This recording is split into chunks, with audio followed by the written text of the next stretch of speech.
نحمده ونصلي على رسوله الكريم أما بعد قال النبي صلى الله عليه وسلم عن أبي واقد الليثي لما خرج إلى حنين مر بشجرة المشركين يقال لها ذات أنوات يعلقون عليها أسلحتهم فقالوا يا رسول الله اجعل لنا ذات أنوات كما لهم ذات أنوات فقال النبي صلى الله عليه وسلم سبحان الله هذا كما قال قوم موسى اجعل لنا إلها كما لهم آلهة والذي نفسي بيده لتركبن سنة من كان قبلكم أو كما قال عليه الصلاة والسلام۔ آپ حضرات واقف ہیں سلسلہ درس حدیث میں قیامت کی نشانیاں جن احادیث میں بیان ہوئی ہیں، یہ حدیث اسی موضوع پر ہے۔ آپ صلی اللہ علیہ وسلم سے ایک روایت ابو واقد اللیثی بیان کرتے ہیں، اور یہ ابو واقد اللیثی کا اصل نام ہے حارث بن عوف رضی اللہ تعالی عنہ۔ تو یہ حارث بن عوف رضی اللہ تعالی عنہ فرماتے ہیں کہ ہم جنگ حنین کے سفر پہ تھے کہ مشرکین کا ایک درخت جس کو ذات انوات کہا جاتا تھا، اور مشرکین اس کی پوجا کرتے تھے اور اس پر اسلحہ لٹکاتے تھے۔ یعلقون اسلحتہم، وہ اپنا اسلحہ اس درخت پہ لٹکا کر اس کے گرد بیٹھ جاتے تھے۔ تو وہاں سے گزر ہوا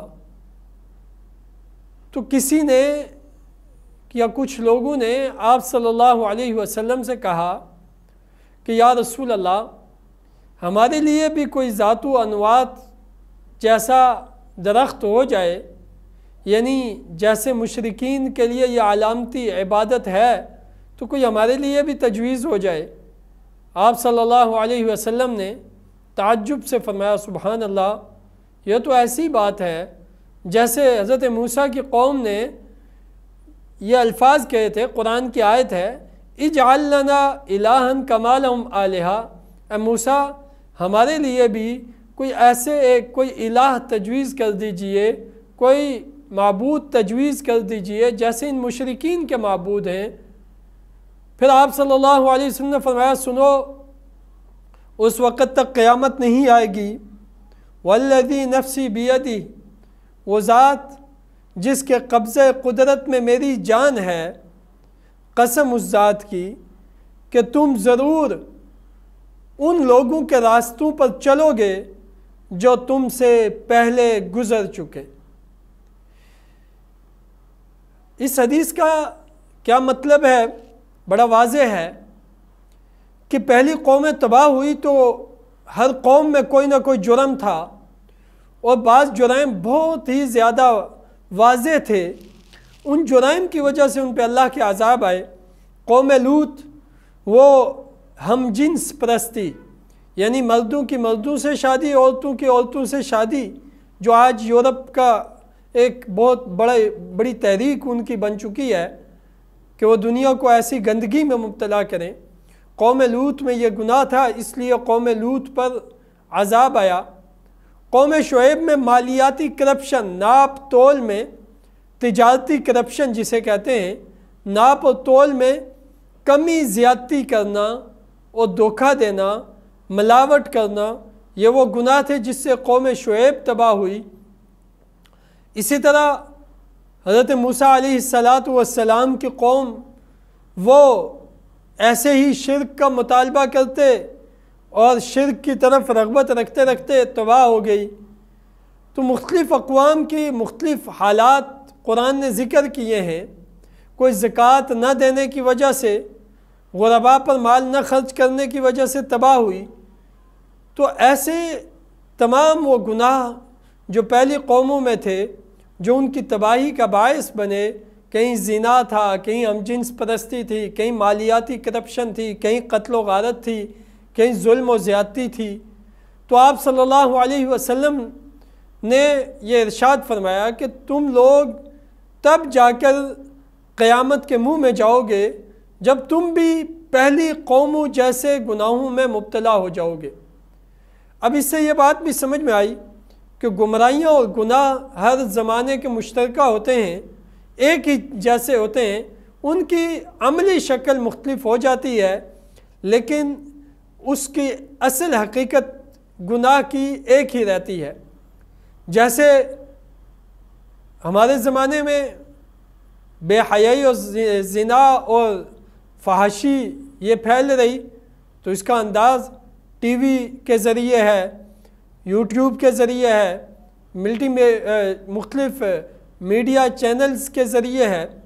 تو گمراہ کرنے کے اسباب اور ہیں، لیکن گناہ وہی ہے کہ فحاشی اور عریانی کو فروغ دینا۔ اسی طرح سود کا کاروبار ہوا تو ہمارے ہاں بینک بن گئے، بینکوں کے ذریعے سے پیچیدہ طریقے سے سودی بزنس ہونے لگے، اس کے نام چینج کر دیے گئے، لیکن حقیقت میں سود ہی کا بزنس ہونے لگا۔ اسی طرح حکمران ظلم کرنے لگے، لیکن اس کو دہشت گردی کا الزام دے کر لوگوں پر قتل و غارت کا بازار گرم کیا، تو اس کو وہ تعبیر کرنے لگے دہشت گردی کے خلاف آپریشن۔